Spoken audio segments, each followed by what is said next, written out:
Luke 2 tells us that 8 days after Jesus was born, Mary and Joseph took him to present him in the temple. And there they met two characters in which you might call the rest of the story. The first is a man named Simeon, and you can read about him in Luke chapter 2, starting in verse 25. But I want to concentrate on the second character, a woman by the name of Anna. We find her story starting in Luke 2:36. There was a prophetess, Anna, the daughter of Phanuel of the tribe of Asher. She was advanced in years and had lived with her husband 7 years after her marriage, and then as a widow to the age of 84. She never left the temple, serving night and day with fastings and prayers. At that very moment, she came up and began giving thanks to God and continued to speak of him to all those who were looking for the redemption of Jerusalem. I love the story of Anna, even though we only get a very brief glimpse into her life, because I think she teaches us some important lessons. We know that Anna was 84. We know that she had been married for 7 years. It is very likely that those 7 years were much earlier in her life, and that she had been a widow for a very long time. So Anna was a woman who had experienced hardship, who had experienced difficulty, who had experienced grief, and yet her response was to faithfully serve.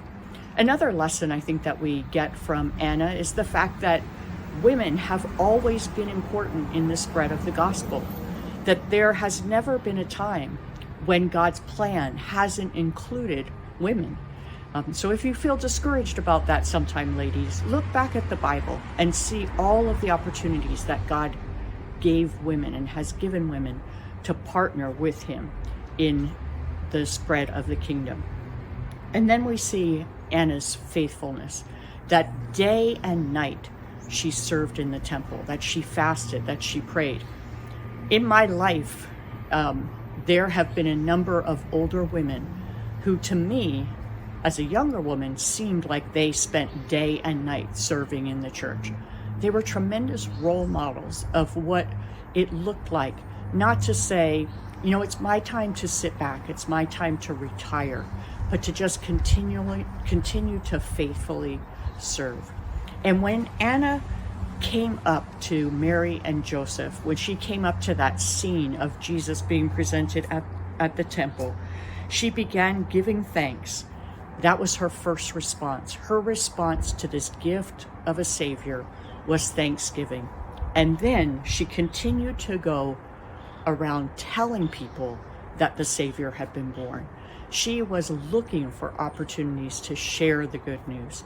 So I hope today you'll be encouraged by the example of Anna.